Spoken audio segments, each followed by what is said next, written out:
Hey, can you guys? I can't hear. Can't even hear. Hey, everybody, can you hear me? We can hear you. Yeah.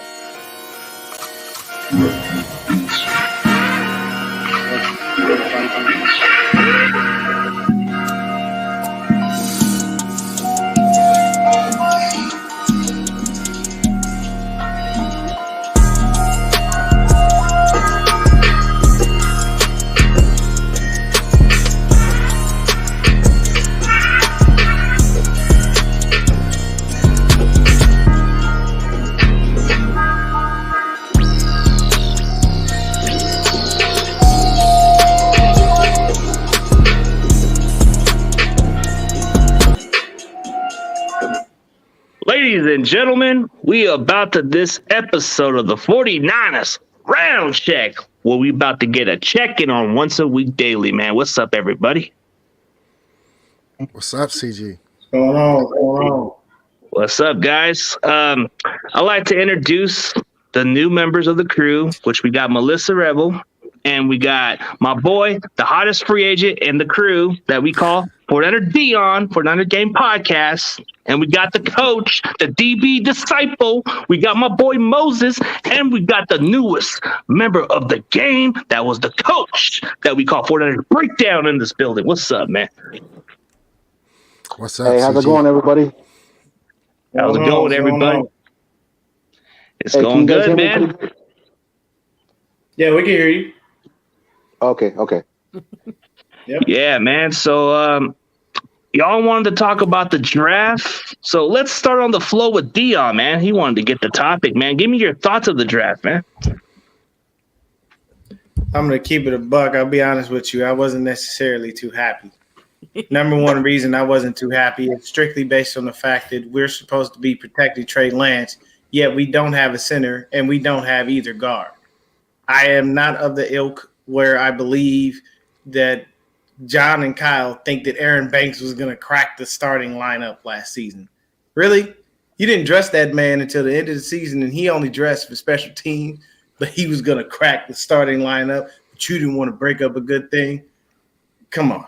So I figured our first couple of picks should have at least been like a center or a guard or a couple of versatile offensive linemen. They still had some good offensive linemen at the time that our first pick came up. But they decided to pass, and they did what they always do, which drives me absolutely insane, and drafted another damn defensive lineman. I'm tired of seeing 6 out of the last 8 years a defensive lineman has been drafted by this regime. Like that, it's insane, and they ain't even been here long. But what happens? It's defensive line, as if your young quarterback that you're trying to put on the field because you're trying to trade Jimmy doesn't necessarily matter. It's like, all right, well, we'll just go ahead and put this guy, we'll just put this guy here, and maybe we'll plug this one in. We'll see what works. That's not good for starting quarterback, especially a guy who's just getting his feet wet in the game. So I felt like they should have thought more about Trey and protecting him. But as usual, defensive line. Yeah, it's okay to have your strict opinion about it, but it's definitely something that I did question at first because we didn't go early on center because nobody knows what's going to happen with Alex Mack retiring. He's kind of been undecided. So when you think about it, that's kind of a question mark for me, but who knows? But as far as all that, let's see what Melissa got to say about this draft. Give me your honest opinion. Honestly, this might be taboo, but I'm still more excited about the undrafted free agents than the actual draft picks. I've seen John Chapman's, I've seen everybody talk about these guys, and I trust their judgment. But what got me excited when my phone was blasting and what got me really smiley was seeing the undrafted dudes. And I think usually it's the later picks and the undrafted guys that usually end up doing more for this team than the higher picks. So for me personally, I don't care about the first round picks or the second round picks, sometimes even the third round picks, because to me, that's been this team's flaw for the whole Shanahan experience. So everybody else is worrying about comps and getting something for Jimmy, and I'm just like, please, whoever's doing the later stuff, please nail it again. And that's what I got excited for. Oh, okay. Undrafted was pretty interesting when you think about it because a lot of the guys that they didn't get drafted, they were actually like draft grades. Like you had Donovan West. This guy had third round grade. Third round, This fourth guy, round. yeah, third or fourth round grade, and you get him in undrafted and get him on a cheaper deal. Like undrafted, that's a steal. So Antonio, give me your thoughts of the draft. Yeah, I think Donovan West, he got to gain some more strength. That's probably why he went undrafted. But, he does have good game film, though. He got quickness. And I like Jason Poe, the center, man, because he can move. He's super fast. To be that big, he can be like Refrigerator Perry / Debo Samuel / whoever I'm at, Jerome Bettis or something, man. This dude is big. And I got a feeling they're going to stop using Debo at running back, and they're going to give him those touches. And no one's going to want to tackle that big 300-pound guy that fast. No way. Yeah, imagine that dude on the goal line. Yeah, Dude, he can be a gadget play too. He can be on those little goal line plays too. And he's willing to do it because he was on a Real Talk Niner Talk, and they interviewed him right before the draft, and he's willing to do any position on the line and fullback and doing trick plays. So he's just a really cool dude too. That really got me excited. Oh, I had him on my show a few weeks ago. This guy is open. Like he can play fullback. He said center and guard. You name it. This guy's versatile. Super versatile. Got that. Oh. After we got him. Yeah, that's an exciting part. Oh, so Moses, give me your thoughts of the draft, bro. A very odd draft. I don't know what it was. It seemed kind of weird. I don't know if it was the Debo Samuel drama or what's going on. But the undrafted free agent, I'm very excited about, and I can't stress this enough. I'm very excited with Quintrez Knight. Fellas, ladies, keep an eye on Quintrez Knight. 1, he's my son's former teammate. Number 2, he's exactly what a nickel slot back needs to be. One that comes up and not just be finesse tackler. He comes up and delivers punishment. Ain't afraid to put his head in and hit somebody. He can also cover, and also he can play safety too. And he's very versatile. Per my son, this is what he tells me about him. Even I seen him. He knows how to manipulate the quarterback, whether he's going to come in or not. He knows how to manipulate the running back. So if that's the case, and if what I'm thinking, he's going to get a lot of quarterbacks thinking in this league. Oh man, that's a good sleep. I'm a UCLA dude. That's my college. That's my college team. So I know all about Knight. As soon as I saw him on the squad, I was like, okay. All right. Yeah, my son knows him personally, so he was telling me all this. I'm like, man, yeah, this is exactly the type of DB that the Niners need. Yeah, without a doubt. So like he could be a sleeper for everybody. But hey, breakdown. Give me your thoughts of the draft, man. What was more exciting about it, or what you didn't like about it? Yeah. So just to touch on the Jason Poe and Quintrez Knight, I think both of those guys have a lot of ability. Quintrez Knight is a steal in undrafted free agency. His position versatility, being able to play nickel, strong safety, even some free safety. He's a ball hawk, a leader. I love that kid. And as far as Jason Poe, I could also see Jason Poe as like a third string tight end, so he could play that fullback position, backup fullback, third string blocking tight end, just kind of a jack of all trades. If he can excel in special teams, maybe there's a role for him. But the draft, man, I'm a B+ draft. I really enjoyed this draft. I was pushing for edge at 61, and the reason is because pass rush is so important in the NFL when they're just throwing the rock all over the field. So to get a guy like Drake Jackson at 61, is just a freak athlete with so much potential, was held back by, playing him at outside backer. He should have had his hand in the ground. But, in the second round, it's a little iffy with TDP. But we get, a really hard runner, a guy that's going to get behind his shoulders, a one-cut runner with really high-speed infield, in-game GPS, right? Comes from LSU, played well in the SEC, almost 5 yards a carry. So we get a hard runner. Third round, we get that speed guy, bro. I mean, and he was second on my list as far as draft crushes behind Tyquan Thornton. Then we get your boy Burford. You know, we get Zakel, and I think those guys, like, I really do believe Burford is going to really bring the best out of Aaron Banks and challenge him for a guard of that left guard position. I like your viewpoint on that, CG. I really do believe he will challenge at guard because Jalen Moore can be that swing tackle. And then, you know, Womack is kind of an iffy pick, but at the same time, I think he's got a lot of potential at nickel. And then Tariq Castro Fields, man, I think that was a steal late in the draft to get him. He's prototypical corner there. He's got so much football IQ, and I mean, I just love that pick. Brock Purdy, I don't know. I guess we need a camp arm. He's got a little bit of mobility for who he is, you know. But and then the undrafted free agents, you guys made a great point. To get a guy like Donovan West, to get Jason Poe, Quantrez Knight. There's some other guys at that safety position. The kid from San Diego State. I think has a lot of ability, played corner. He was all conference at corner. He probably transitioned to safety. I think they filled a lot of holes. And on a deep roster, I see Dion's point to offensive line. I think that's a concern, and I do see his point. But, man, to get edge, somebody opposite of Bosa, let me make one last point if I can. Nobody thought we'd be in a Debo spot this time of year last year. And nobody's thinking right now we're going to be in a Bosa spot next year at this time. So to get a guy like Drake in there, remember when they're on that rookie contract, it's a whole lot cheaper than signing a vet defensive end, and rush is so important. So I like the draft. I thought we did well.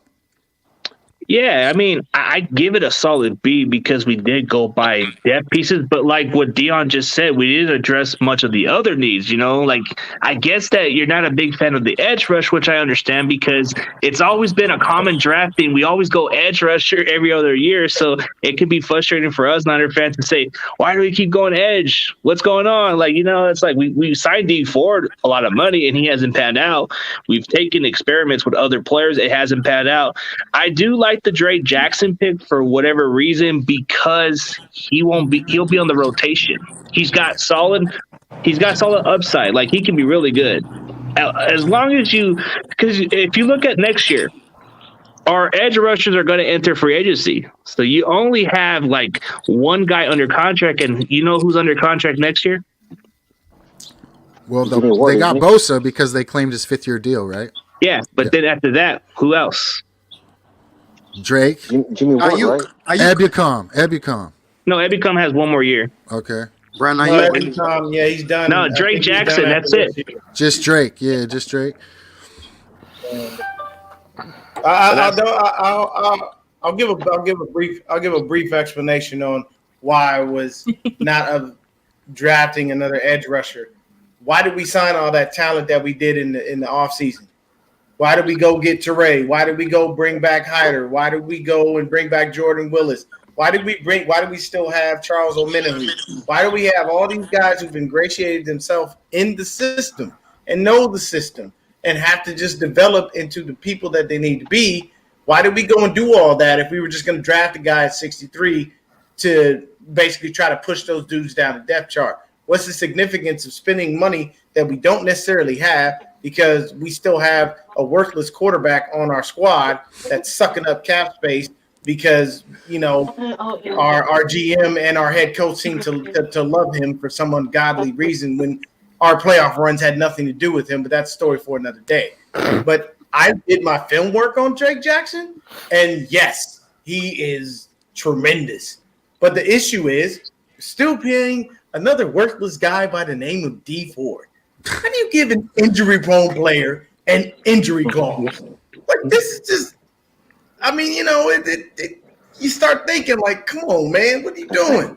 You know this dude, he got signed after having one fantastic year, and all his years before that were up and down because he wasn't on the field. So, for me, it starts to go back to, I want my young quarterback to be as comfortable as possible.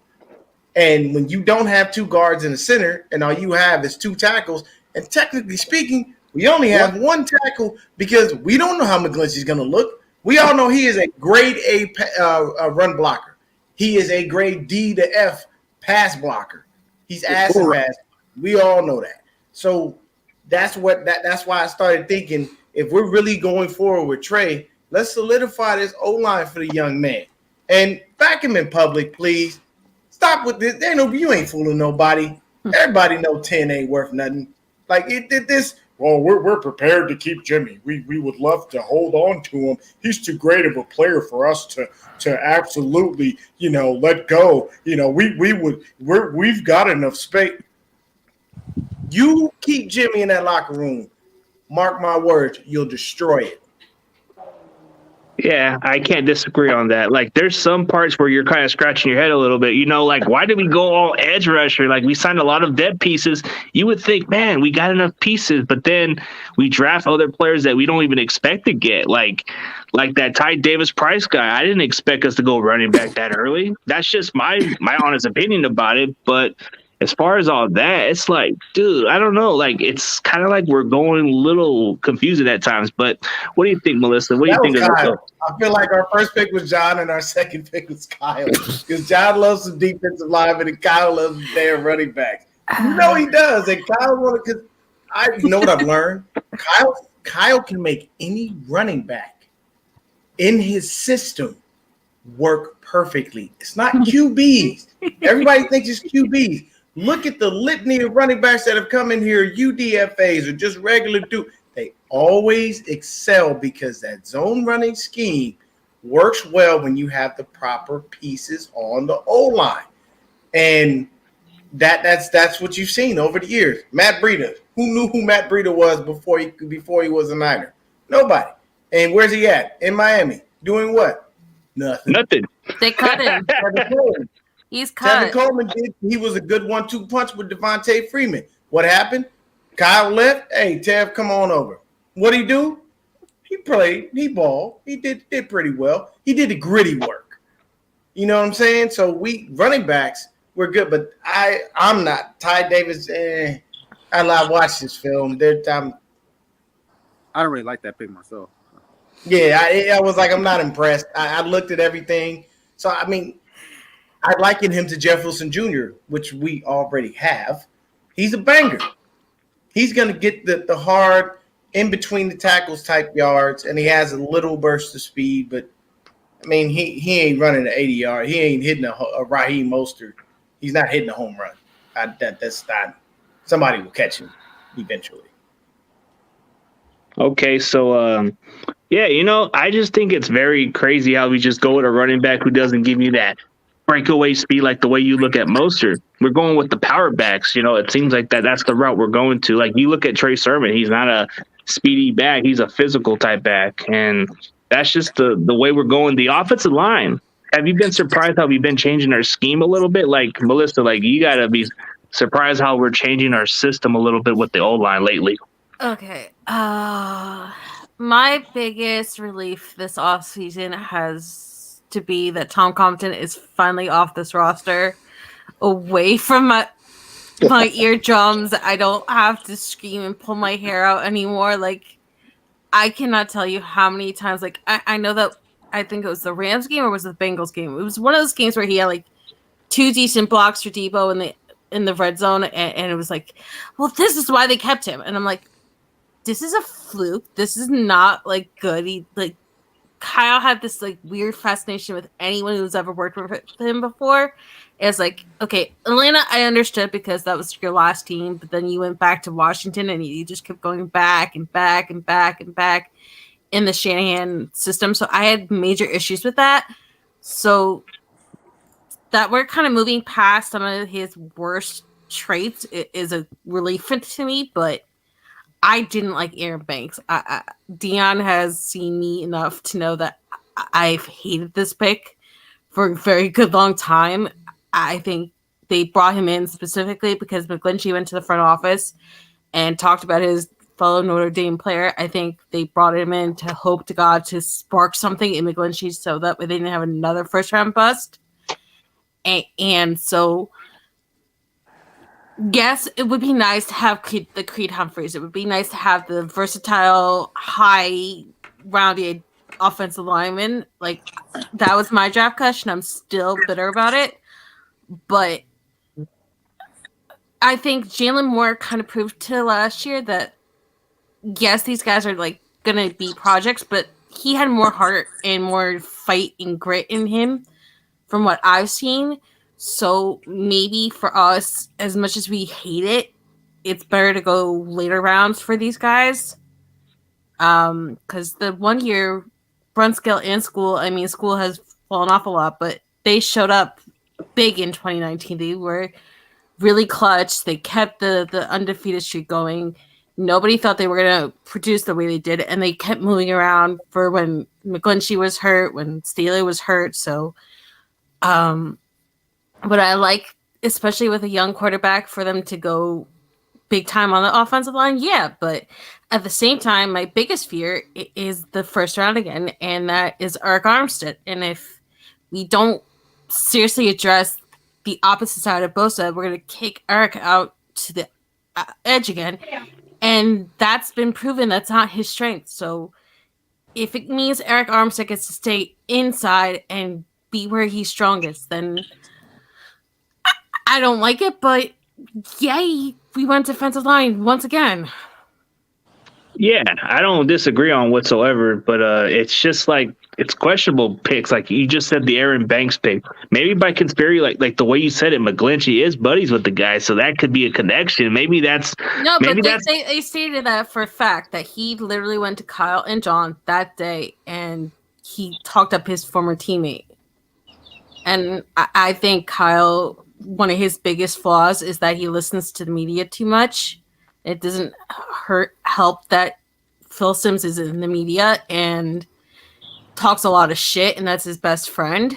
And I think he gets into his head too much, and he has these weird obsessions with guys. That's why he could never let go of Jalen Hurd or Jerick McKinnon or any of these Kylie guys that drove all of us crazy to the point where I think Dion was going to punch out every single person if these guys didn't leave the roster. So yeah, it's frustrating with these injury guys. They can't stay healthy. But yeah, it's just frustrating how we've been giving these chances to these other unproven players. Like you said, Jalen Hurd, we've been holding on to this guy for 3 damn years, and he was on injured reserve. But hey, Antonio, what were you gonna say, bro? My bad. Man, like the offensive line, we're trying to build some depth. I mean, we don't know what we got in McGlinchey. You know, I mean, I wish we can get the 2019 McGlinchey because, you know, that's like a damn near all-pro because, you know, he's athletic when he wants to be, but he always gets bull rushed, man. And, you know, Aaron Banks, he's an unknown right now. I wish we would have picked a receiver last year, but, you know, we ended up picking a Gray in the 3rd round. But, like, I don't know, because Trent Williams is the only guy who really got full confidence in. I mean, Alex Mack to an extent, but even he kind of like digressed a little bit this year. Like he wasn't really the same. And I understand, you know, he's getting up there in age. But I hope we do have Alex Mack here, man, because like he's a pro's pro, man. He can teach the young guys that we just drafted, you know, some tricks of the trade, and that's all you can do, man. Pass the knowledge down to the rookies and the youngsters, and that's kind of why I want us to get Julio Jones to teach Debo and Ayuk, and you know, Trey and Jonas Jennings. You know what I'm saying, my guy. So. You know, you need the vest, guys. That's all I got to say. I agree with you on the Julio Jones. I really do. The issue is, I don't think we're gonna be able to pay the man. I agree. Let me just say this: you put Julio in there with Trey Lance, that's gonna be. And could you imagine that a 3 wide receiver set with Julio Jones, Debo Samuel, Brandon Ayuk? That's not fair. Don't put a 4 with Juwan Jennings in there too. Juwan, it's not fair. That's what I'm saying. Unstoppable. I'll be unstoppable. Yeah, it's just it would be crazy. He's still available too. That's the weird part. Nobody hasn't signed him yet, so that's the weird part about it. But yeah, they're probably flying closer to camp. That's usually how it works with these vets, especially with guys like Julio. And unfortunately, his past couple of years have been injury riddled. So he'll sign closer to camp. By camp, someone will have picked him up. And we all know Kyle. He always helps out the homie. If you notice, a lot of the people that come onto this squad are people that he's worked with. So it's a resume. Well, okay. Hey, you think Tom Compton was giving you a heart attack? You should have seen last year with the DBs. They've actually give me gray hairs every 5 minutes. Man, I was so stressed out on them. Yelling at the TV, the sloppy technique. Oh my God, did I get on Kirkpatrick for that awful sin as far as the DB goes against the Colts? Instead of going for the ball, goes for the tackle. What in the actual bleep? I'm gonna tell you this. Trey Kirkpatrick ain't been seen since Eno Benjamin snatched his soul. That was the funniest thing I ever saw. I swear to you, I literally hate that's my wife. That's my wife right here. That's my wife right here. How loud I was when I yelled at Kirkpatrick for what he did. He's right. His soul was snatched. You know, Benjamin just ripped his soul right out of his body. That was like Mortal Kombat. It was like finish him, and he hit him. And you just saw his soul fly off into the sky. It was unfortunate, man. It happened. It's like trying to tackle. Speaking of offensive line, any word on Alfredo Gutierrez if he's going to get a chance? Are you still a project? What's the word? He's as far as I know, he's still a project. Yeah, they haven't necessarily given anything. The cool thing is they go to play the Cardinals in Mexico, where Gutierrez is from. So his journey is pretty cool. They have a program, I guess, where they kind of pick a couple people from Mexico and bring them in to teach them football, and then allow them, you know, and then they possibly can get picked up. But yeah, as far as I know, Gutierrez is still a project. I haven't heard much else on him. Yeah, through the program, like the pay weight program, it doesn't actually include the practice squad added roster. It's just like a project. Like it doesn't count against the roster from what I'm seeing. So it's like he's still a work in progress. But hey, Breakdown, I know you got something on your mind, man. Yeah, you know, Gutierrez is intriguing with that size, athleticism. I know that Trent Williams said he believed he could make it in the league. And so with another year under his belt, I don't see why he can't compete. The one positive thing about the offensive line is a guy like Justin Schools coming back. A guy like Colton McKivitz has been competing. You know, there's a kind of an unwritten rule in NFL football that the biggest leap a player can make is between his rookie year and his second year, right? And Jim Harbaugh used to always say that. And so we're hopeful that Aaron Banks can make that leap. And we're hopeful like a guy like Burford will bring the dog out of Aaron Banks, right? And, you know, but because Aaron Banks has all the athleticism, all the ability, all the strength, all the size, he's just got to get that dog, you know, fired up inside of him. So there's a lot of depth on the offensive line. Jalen Moore is a nice piece. Jake Brendel's a good backup center if Alex Mack comes back. And of course, we know Brunskill can play. So while there isn't the big standout stars, I think there is a lot of depth. You know, and Donovan West, you coming in to compete, you'd be able to get him an undrafted free agency. And, you know, Zakel is a guy that I really liked. I thought he played really well when he, you know, late in the week at the Senior Bowl. He's got some good film, really underrated athleticism. So I think there's a lot of depth. And when you see a team that has the depth, there's a lot of competition. And so while there is some question marks, I think that, you know, Chris Forrester is one of the best offensive line coaches in the game. I like to say he could do a cookout with Spam, right? So I think that having that left tackle locked down with Trent Williams is key. If we get Alex Mack back, which I think is trending that way, I believe he already would have retired probably before the draft if he was gonna, is good.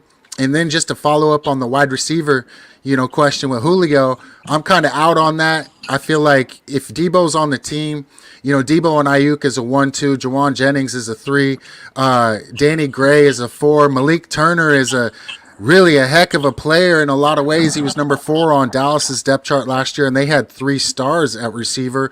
And then I look at some of the, you know, guys like Taysir Mack and Tay Martin. Those kids are talented undrafted free agents. They're going to be hard to keep off the practice squad. Who else? Marcus Johnson, Keyshawn Johnson. I just see a lot of depth, and to pay a guy like Julio, who's injury prone at this stage of his career, and you're taking a younger guy off the dock. You know, maybe when the roster wasn't so deep, I would go for something like that. And you know, it's hard to even say that because Julio is just one of the greatest ever, right? But I like what we have at receiver, and although we don't have a lot of great big names at offensive line, one thing's for sure, we got depth. You know, so that's encouraging. Yeah, it is very encouraging when you think about it. So it's like depth pieces, you know, they're not like the flashy names, but the way how this regime has done lately, if you're going to play offensive lineman for the 49ers, you have to be able to play center, guard, or tackle, one or the other. If you're just a regular position, because I wanted Marquise Hayes so bad, but the guy was never playing center or guard, so that's what probably made me just scratch my head and say, "Man, we're not going to get him." I think at first I wanted him, but the way the regime is doing lately, you have to play both. You have to play different. You have to play the guard and tackle or center. Yeah, they like that position versatility, right? Because you can start to fill in. You only have so many roster spots on game day to bring people up, so you got to be able to play multiple positions. And I like your boy Burford, bro. That he's got the dog in him. You see him slinging people around. I think he's the type of guy that could really contribute early for the Niners. And if not, man, he's going to bring the fire out of some of these other guys. So, yeah, that guy's intriguing. I agree with you on that one. I really do. Burford, I went and did some film study on him, and yeah, he's a bully. That's what he is. It reminded me of Trent a little bit, where he was bullying people. I was like, yeah, that's almost not fair, man. Because Trent, he didn't get that silverback tattoo, and he didn't get that name for nothing. He's a monster on the field, and I know for sure I don't want to be a linebacker or a defensive back with that person coming at. No, I'm moving. That's a business decision, possibly even a life decision. I see somebody that big. No, sir, you shouldn't be that big and be that nimble. Have you ever seen his workout videos? People, the man does stuff that I can't even do, and I'm 41. And he moves quick. Man, he's nimble, he's smooth. I think that defensive line, though, with the depth added, it's gonna be a beautiful thing. Like I said, I didn't like that we drafted another defensive lineman, but after looking at what Drake brings, depending on what they decide to do, Chris Kaserik can turn just about anybody into a star. That guy. So you speak of Forrester, I think Kaserik, man, he has no voice. He has no voice. We ever hear him talking? Just like Niner Mike. Get out there on the defensive line, and he's screaming at people. Yeah. Bro, what are you even saying? It gets student people. It gets student people, and it works. The best Chris Kaserik moment was during the Browns game when they had the sideline cams, and you saw him hitting Bosa over and over and over again. And he kept getting more excited with every single Baker hit, and just moments like that make you love Chris Kaserik so much more. What my colleague said about don't want to be a defensive back or linebacker going up against a lineman. I wish I would have thought about that when I played football as a former defensive back. I tried to hit linemen, and 95% of the time didn't work out. Yeah, it was a business decision. Hey, look, man, I always look at football as there are times when you make business decisions, and it doesn't matter who says what about you or how they try to make you feel. At the end of the day, people used to talk bad about Chris Johnson and be like, yo, man, you always running out of bounds, blah, blah, blah. You won't take the contact. That's a business decision. I'm a running back. I lengthened my career, and running backs last, 2 to 5 years, if that. He stretched his career 5. Kittle, I can't really do Kittle because, he does a lot of wrestling impressions. So, that part. As far as this question, Lake is a good defensive back. He's great when he's healthy. His couple of seasons there, he missed too many games. So, sure tackler, eye for the ball, nose for the ball. If he can stay healthy, you've got yourself a solid defensive back. I'm not going to call him a starter, but he is a fantastic depth piece. But the defensive back that has not been picked up yet, and it's really breaking my heart because I watched this kid, and I'm telling you right now, when he gets on the field, he's going to be a star, is Al Young out of Jackson State. And if you've never seen Al Young out of Jackson State, by all means, do your research. This young man is the next Richard Sherman. Mark my words. He played wide receiver in high school and was a monster at receiver. When he came to Jackson State, they flipped him to DB, and he was a monster then. You see college defensive backs that come out and they've got like 1 pick, then 2 years no picks, and then like 1 year before. This dude had 2 consistently every single year, and he had his passes defense are off the charts. He has a nose for the ball, and he doesn't get beat. He's your prototypical DB, 5'11", 195. Like bro. And I defensive back is my favorite position, and Deion Sanders is my favorite player of all time. So I'm telling you right now, bro. Like I've watched many defensive backs, and I've seen some people coming out the draft, and I've counted some gems. I'm telling you right now, when Al Young gets on the squad, when he hits the field, the only thing he has to work on, really honestly, is being a little bit better tackler. That's it. But when he hits the field, don't throw his way. Don't be stupid. Don't do it. You're gonna regret the decision because he's gonna pick it off and knock it down. What's his name again? So I can do my homework as well. His name is Al Young. He's from Jackson State. Al Young. Okay. Hey, so it's gonna be Al on my Young channel. Island? I interviewed him. Say again? It's gonna be Al Young Island or what? No, it's just Al Young Island. Al Young. It's an island. I'm telling you, bro. Dion, That kid is a star. Dion, I had a question for you. I asked CJ because we were talking earlier. Would you want to take a swing at Bradbury? Nah. Nah. Our defensive back depth is good right now, even with the free agents that we picked up. I think we're fine where we are. We don't spend big. Yeah, and DB is really not a point of contention for it. We really don't care about defensive back.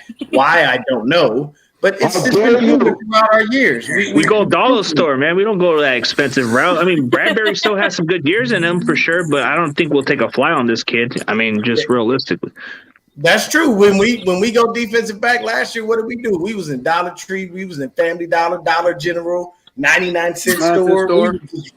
Right, man, you name it. The Goodwills, come on, man. We was looking everywhere we could find. Hey, man, you want to play football? You know how to play defensive back? Oh, you don't? That's all right, man. Come on, we got you. Come at Walmart. Go get some guys at Walmart too. Hey, look, Wally World, the place you can find any and everything. and I stick to my point.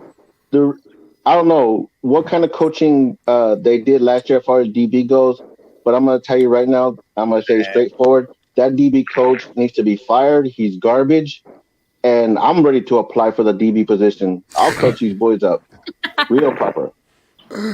Oh, man, get Moses DB coach, man. Let's vote for him. Moses DB coach for the Niners. I'll come in and be the assistant DB coach because get them both out there. I kid you not, man. I used to help. Yeah, definitely. I used to help out with a Pop Warner team, and what these kids didn't realize was how I taught them strictly because they were so little. I'm like, they're not going to throw very often, so I helped them with their tackling. Make sure you wrap up, teaching them all those fundamentals, how to make sure you have your body leverage proper when you do things. Because if you go to tackle somebody and you out of position, it don't matter if they strong or not. It's real easy to knock you over, you know. So one thing I did that I enjoyed doing because I brought the experience when I played defensive back in high school and junior college was coaching my boys because they played the same position I did. One of the first thing I did was coach them on the footwork. 1 and 2, teach them the proper technique, and of course when they go up against tall receivers, how to stay close and smother them to make it a 50-50 ball. This is an example of what I taught them. Yeah, and I mean, it's just understanding the leverage. And the other thing, well, one kid, he had hands. He could catch. So I literally took him and I said, what I want you to understand is I'm not treating you different than anyone else. You're not special. But anytime the ball is in your vicinity, go for it. And he was like, Coach, I'm like, just listen to me. I don't want you tackling anyone. Don't tell anyone I told you this. Go. That kid had 8 picks in one little season. And I swear to God, the head coach comes to me and goes, what did you tell him? I was like, I'm not even going to front you, but I told him to go for the ball every time he comes there. His hands are amazing. I have no reason to. Why am I going to put him to tackle? It's like Deion. Was Deion a great tackler? And one thing I advise my sons to do is when you go in 1-on-1, you follow him everywhere. If they go to the bus, you go stay with him. You go to the restroom, you go help him. Follow wherever you go. Do not let him out of your sight. I love this guy. That is how I feel. Yeah, that's about my these dude. people. That's the OG, I man. love That's the it. OG That's how you DB right do there. it, man. I Hey. used to jokingly tell the players, man, if he goes to the bathroom, you need to be outside the stall. Like you need Yep. and teaching a little. I remember I taught one of my little dudes because he was a little bit bigger. I told him, I was like, hey, this guy keeps beating you. This is the way you get him. I said, if you go out of bounds, you can't be the first one to touch the ball when you come back in. They've been targeting him, right? He said, yeah. I said, all you got to do is play into him with your hip. Lead him out of bounds. Don't get too much contact when you get the flag. Just lead him out of bounds. That's all you're doing. Just stick your hip out a little bit. Football smart. And what were the 49er DBs? What was the 49er DBs doing in a trail position like all the damn time? It used to piss me off. Like, what are you guys doing? We play zone Quit being inside in the 20. trail position. Why do we play zone inside the 20? Explain to me. I don't get it. You mean to tell me Derek, Man to man. 20 yards? He's man to man. That's all bad, bro. You can't do that. You got to be able to stick with a receiver. And in the same time, it's the communication. Somebody asked a question about Hufanga. He may start at safety. The reason I say he may is because Leon O'Neal Jr. is a dog. That's a cold young man. Young man, the dog. He's pissed. I like him. Tarvarius, and then you got to remember Tarvarius Moore is back. More. So Solid. Oh, so we don't know. So what's your thoughts? Break down. My bad if everybody does. Yeah, I think that a lot of it depends on personnel. So versus certain personnel groupings, you're going to see Hufanga on the field, and then when more 3 wide receiver 11 type personnel, you're going to see Tavarius Moore or my guy George Odom. I think George Odom was signed for a reason. 3-year, $10 million contract. A lot of people sleep on his coverage ability. You can look up him picking off Josh Allen last year. He's when he got on the field, he made plays, and I don't think you sign a guy to 3 years, $10 million to be a special teamer. I believe they think he's going to really contribute in the secondary. So again, I think a lot of it depends on personnel. Obviously down and distance, just those different particulars where Hufanga is going to play. But I look for him to jump as well. Where he lacked in speed and lacked in coverage, I think he can get better at. And then, like you said, O'Neal. And then there's that other kid, Taylor Hawkins, right, out of San Diego State. So I think safety, while it's not the deepest position, I think there's answers there. Yeah, it's definitely other positions we kind of went through, like especially like what you're saying, like the undrafted. It's like the way Melissa said it, we've done better at undrafted in the draft, right? It's like, how do we find these guys undrafted? It's crazy. Deep draft, right? Diamonds in the rough, man. Yeah. Hey, anything in the 5th round is money from John Lynch. We all know this to be true. Anything in the 5th round. So I don't remember who our 5th round pick was. Who was our 5th round pick this year? I can't remember right off the top of my head. I think it was Womack. Probably gonna be a star. It was Womack. Was it Womack? Oh, this year. Okay, Yeah. I thought you meant last year. There you go. Yeah. Wasn't Talanoa was 6th round last year, and I think he was a 6th. DeAndre Lenore was the 5th round. Hey, now, Womack, he got Richard Sherman length, man. Like, he's 5'9", got that 6'3" length, man, just like Sherman. So I think he could be a potential steal. He could be at 3rd or 4th I love corner. it. Hey, man, I hope he is. And that's what's really good about the depth in the secondary. So, I think it's going to be a fantastic thing. Yeah, when you look at the secondary, if Verrett's healthy, you have Charvarius Ward, you got Emmanuel Mosley, you got Ambry Thomas, you got Jason Verrett, and all 4 of those guys, when healthy, are now quality starters on the outside. The question is nickel, obviously. But anybody that doesn't start on the outside, like a guy like Mosley has proven he can play nickel, Verrett can play nickel, So I think that, and Diamador Lenore is still there. And then Tariq Castro Fields and Womack. So I think there's a lot of depth, which is encouraging for corner this year in defensive backs. Because last year, getting Josh Norman off the couch, that's I loved the guy when he was in his prime, but yeah. He was I'll tell you this. that little streak that he had where he was punching the ball out was absolutely beautiful. Yeah. But that only lasted so long. Yeah. And then you watched him continuously. And the sad part about Norman is he didn't trust himself to make the play. So he was always getting those PIs because anytime he felt he was going to get beat, he was tugging on somebody's jersey. He was doing something to impede progress in the wrong way. So you felt for him because it's like, yeah, I know you kind of feel like you're over the hill. And his press conferences were hilarious. I felt like he was trying to speak as if he was a scholar, but bro, you just a regular dude, man. You ain't out here winning the Nobel Prize because you got on glasses and a suit. You got things to work on. Just talking man. hood. Hey, CD, that comment about don't speak about Josh Norman. Do not even mention Kirkpatrick. Don't mention him. He just mentioned him. Didn't just Moses just mention him? I know. This is the last time I'm going to mention him. I mean, okay, but seriously, man. But seriously, like it's just like our secondary is going to be a lot better than this year because our depth pieces is a lot better. Like we got quality depth. Last year we were too concerned, so I'm just confident about our cornerbacks. Safety might be the only question mark I might question a little bit because who's going to start at strong safety? I know a lot of people are high on Hufanga, which I really like him. I really like the kid, but I don't know if he can go on the coverage, like that's the only thing I only seen, but he's got the knack for the ball. So I like Hufanga's ability, but as far as all that, I'm going to give you guys the solo introduction and we're going to end it on the high note. Next week, hopefully we get something good about it. I love this vibe, man. It's really something that I'm looking forward to, hopefully we can keep it on a daily. I like all six of you guys. Well, 5, I mean.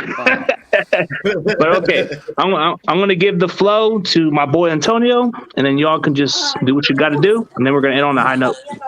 Oh, bro, you got to get this before you get Antonio, man. 49ers all day, every day, man. I just love what we did in the draft. Added so much depth, to a lot of different positions. So we don't really got too many weaknesses, man. And we got to figure out how to trade Mr. $26 million this year, man. But we'll figure that out later, man.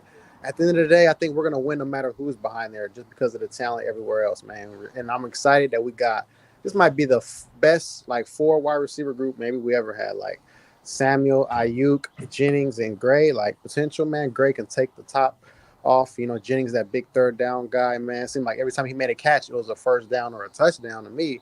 So, in Ayuk, I think this is 3rd year coming up. He's about to emerge into a star. He's going to be this year's Deebo Samuel, just like he did when entering his 3rd year this past year.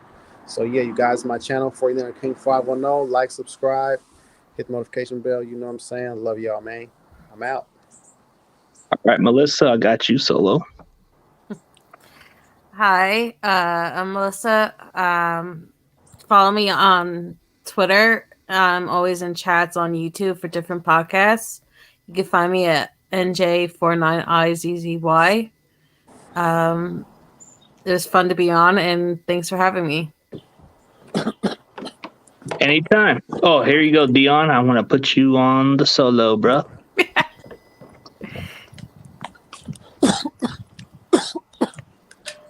Yeah, I see the name right there, man. Niner Game Podcast. Y'all can catch me on YouTube, 49er_Dion on Instagram, and SwiftD on Twitter. To answer your question, David, of course Dante Johnson is making the team at some point. That man knows where all the bodies are buried, and he don't ever go home and find a job. He just goes home and waits on the Niners to call, because eventually they will. But yeah, man, great time. Appreciate y'all having me on. Glad to do this again. Yeah, for sure. And here it goes for Breakdown. 49ers Breakdown on YouTube. It's a new channel. I hope you guys can come there and feel free to join live with me. Breakdown film, get into the X's and O's. I think that most importantly, we can be encouraged by the depth across the board. The TDP pick in the second round, or the second pick rather in the 3rd round, I think was a little bit questionable. But the fact we got a bruiser makes sense. Guys like Mostert and even Elijah Mitchell last year got hurt, right? So we have that burst guy with Elijah Mitchell. But speaking of Elijah Mitchell, I expect him to have a very big year. Trey Lance at the helm. I think 49er fans got to be encouraged. Even with the Jimmy and Debo drama that's going on right now. So again, 49ers Breakdown on YouTube. Please like and subscribe. And thank you, CG, for inviting me here. Anytime. Oh, and my boy Moses, and this is it. Hey, what's going on, everybody? OG 49er DB Disciple here. 49er faithful to 84. I'm very excited about the secondary, basically the DBs. I'm also excited about the battles that are going to be occurring for the secondary, so I'm very excited about that. Follow me on my Twitter, OG49er559. And thank you, CG, for inviting me. And big shout out to everybody on here. Yeah, no problem. Appreciate it. We'll do one next week. If you guys are available next week, we'll definitely do another one. This was a great vibe right there. I love the energy. Dion, you bring up the firing. Melissa, you just bring the excitement. Moses, you bring the coach mentality. And Breakdown, you just give me something to look forward to, man. And my boy Antonio just brings the game. That's what I love about it, man. Y'all got the fire. That's what I love about this team. You know. All right, everybody. Have a great day. All right, y'all. As always, go Niners. Go Niners.